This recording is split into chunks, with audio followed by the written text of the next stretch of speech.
अरे दोस्तों, stock market learning की एक और वीडियो में आप लोगों का स्वागत करते हैं। दोस्तों, आज हम जिस स्टॉक की बात करने वाले हैं उसके चलने से निफ्टी को भी बड़ा फ़ायदा यहाँ पे देखने को मिलता है। तो उस स्टॉक के चलने से निफ्टी को भी बड़ा फ़ायदा यहाँ पे बेनिफिट होता है।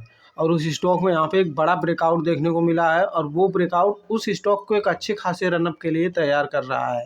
और इसी इसी की तर्ज पे अगर देखा जाएगा तो निफ्टी में भी एक अच्छी खासी रैली ऊपर की तरफ देखने को मिल सकती है। तो दोस्तों, अब तक तो आप लोग समझ ही गए होंगे किसकी बात हो रही है। यहाँ पे देखिए, बात हो रही है रिलायंस इंडस्ट्री की। और रिलायंस इंडस्ट्री का निफ्टी में जो वेटेज है, इसका सबसे हाईएस्ट वेटेज रिलायंस का यहाँ पे है। दोस्तों, यहाँ पे दिखाया गया किसी भी चार्ट पे हमारी कोई बाइंग सेलिंग की रिकमेंडेशन नहीं। ये वीडियो खाली एजुकेशनल पर्पज़ के लिए है। तो वीडियो देखते रहिए, सीखते रहिए और समझते रहिए क्या चीज़ें आपको समझाई जा रही हैं, सिखाई जा रही हैं। तो देखिए, इस जोन में रिलायंस ने अच्छा खासा टाइम बिताया हुआ है और यहाँ पे देखिए एक परफेक्ट ब्रेकआउट आपको देखने को मिल रहा है। और यहाँ पे वॉल्यूम में देखिए, वॉल्यूम का भी देखिए यहाँ पे कमाल क्या वॉल्यूम, यहाँ पे शानदार वॉल्यूम आ रहा है और प्रीवियस के भी वॉल्यूम, यानी इस कैंडल में भी अच्छे खासे वॉल्यूम आपको देखने को मिल रहे हैं। तो निफ्टी अगर ये ब्रेकआउट कंफर्म करता है और ये देखिए बड़ा पैटर्न, बड़े चार्ट पे एक बड़ा पैटर्न बना हुआ है। यहाँ पे आप देखेंगे तो इस लेवल से चल के निफ्टी 1125-50 के आसपास से एक राउंड फिगर आप पकड़ के चलिए कि निफ्टी यहाँ पे रिलायंस यहाँ पे 1100 के लेवल से चल के देखिए यहाँ पे 1400-1500 के आसपास ये पहुँच चुका है। अब ये पहले इतनी रैली करता है, फिर यहाँ पे देखिए कंसोलिडेट करता है। और स्टॉक जब ऐसे चलते हैं ना और ये ब्रेकआउट यहाँ पे मिलता है तो एकदम परफेक्ट लगता है और शानदार होता है। क्योंकि स्टॉक जितना, मैंने पिछली कुछ वीडियो में आप लोगों को बताया है कि स्टॉक जितना कंसोलिडेट करेगा, कंसोलिडेशन जितना लंबा होता है, ब्रेकआउट उतना शानदार होता है। और इस ब्रेकआउट से यही प्रतीत होता है ऐसा कि यहाँ पे देखिए रिलायंस जो है एक अच्छी खासी अपसाइड मूवमेंट देने को तैयार है। और जो कि इसके पहले टारगेट के लिए, जैसा कि जोन ब्रेकआउट का अगर बात की जाए, तो ये जो जितने की जोन बनी रहती है वही टारगेट ऊपर की तरफ प्लेस हो जाते हैं। तो इस हिसाब से अगर देखा जाए और ये पैटर्न के हिसाब से यहाँ पे देखेंगे तो आप फ्लैग पैटर्न को जानते हैं। यहाँ पे देखिए इसका पोल बना हुआ और ये रहा इसका फ्लैग। तो ये ब्रेकआउट देखिए, पहले तो इसमें देखिए निफ्टी और रिलायंस के लिए सबसे खास बात क्या है कि पहले तो रिलायंस का वेटेज निफ्टी में ज़्यादा है।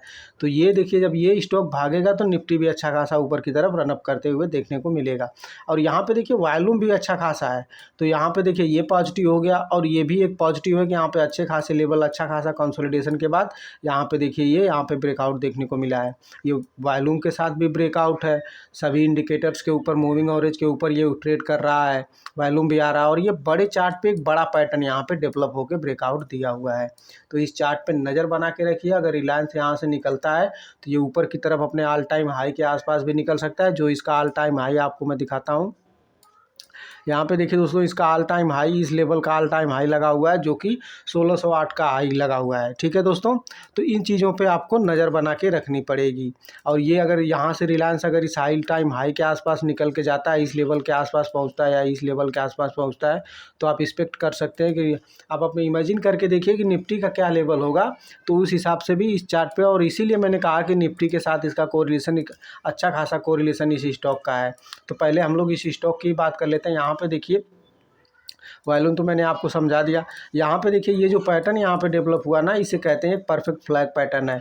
और ये फ्लैग का आप देखेंगे तो जब भी ये जोन बनी हुई है तो यहाँ पे देखिए जो लो बन रहा है ना प्रीवियस के, इस जोन में भी यहाँ पे स्ट्रेंथन देखने को मिल रही है। क्योंकि ये जो जोन बनी हुई है, ये ट्रेंड लाइन के हिसाब से एक जोन बनी हुई है, ये स्ट्रेट लाइन नहीं है। प्रीवियस का देखिए आप, ये पहला लो लगा इस जोन में, दूसरा लो यहाँ पे लगा। अब ये लो और ये लो को अगर कंपेयर करेंगे तो ये देखिए ऑलवेज ये लो नीचे है और ये लो को यहाँ पे ये ऊपर की तरफ सस्टेन कर रहा है, यानी प्रीवियस लो के आसपास नहीं आया। और ये दूसरा देखिए, इस लो के आसपास भी ये यहाँ तक नहीं आया, आया तो जरूर लेकिन यहाँ पे क्लोजिंग नहीं मिली और फिर ये ऊपर चला गया। ये तीसरा लो जब ये लगता है, ये लो लगा है, तो ये दोनों तीनों लो को ये सस्टेन कर रहा है। और यहाँ पे देखिए ऊपर अपर साइड बैंड पे यहाँ पे देखिए दोस्तों, अब यहाँ क्या हुआ, ये कैंडल में एक अच्छा खासा वॉल्यूम के साथ ब्रेकआउट लेवल के पास गया, यहाँ पे क्लोजिंग मिली।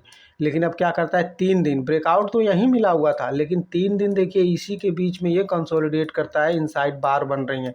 और जैसे ही इनसाइड बार के ऊपर यहाँ से निकला तो फिर एक अच्छा खासा रनअप यहाँ पे देखने को मिला है। इस चीज़ों को आप समझ रहे हैं। ये बड़ी कैंडल, ये ब्रेकआउट पहले ही हमें मिल चुका है। ये प्रीवियस की देखिए, जो भी ये हायर जोन लगे हुए थे यहाँ पे क्लोजिंग नहीं हुई थी, और ये इस हाई को भी ये हाई टच करके नीचे की तरफ आया था और क्लोजिंग इस पूरे जोन से सबसे शानदार क्लोजिंग इस कैंडल ने दी है।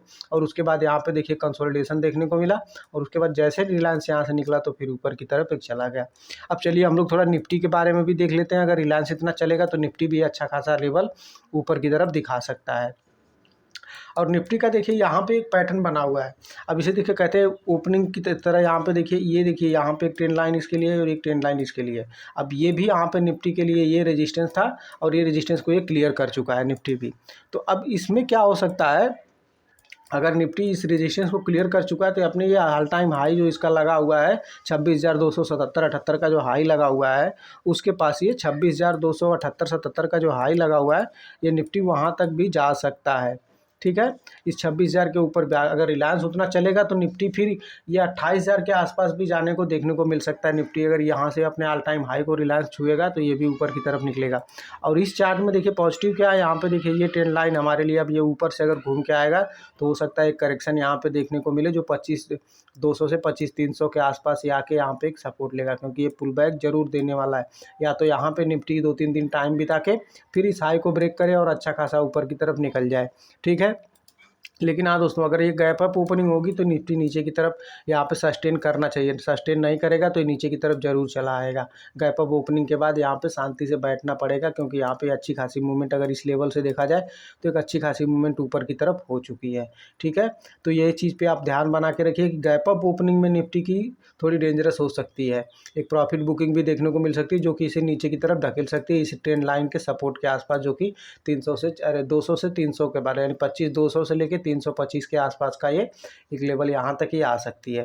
अगर इसके ऊपर यहाँ पे गैप अप होकर सब सस्टेन कर जाती है और 5-10 मिनट में अगर उस हाई को ब्रेक करती है तो फिर ये ऊपर की तरफ निकल जाएगा। ये ओपनिंग सेटअप के हिसाब से, जैसे निफ्टी ओपनिंग होती है 5 मिनट की एक कैंडल या 15 मिनट की एक कैंडल को सस्टेन करके ऊपर की तरफ ब्रेक करके निकलता है, तो फिर यहाँ से ऊपर की तरफ भी एक रैली देखने को मिलती है।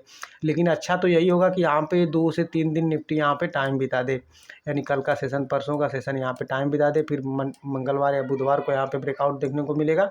तो एक अच्छा खासा प्रीमियम में भी बढ़त देखने को मिलेगी ऑप्शन के, और निफ्टी में भी अच्छा खासा शॉर्ट कवरिंग भी आएगी। इन सब लेवलों पे नज़र बना के रखिए। अभी के लिए इतना ही दोस्तों। अगर वीडियो पसंद आई हो तो वीडियो को लाइक करिए, अपने दोस्तों के साथ शेयर करिए। अभी के लिए इतना ही। जय हिंद दोस्तों।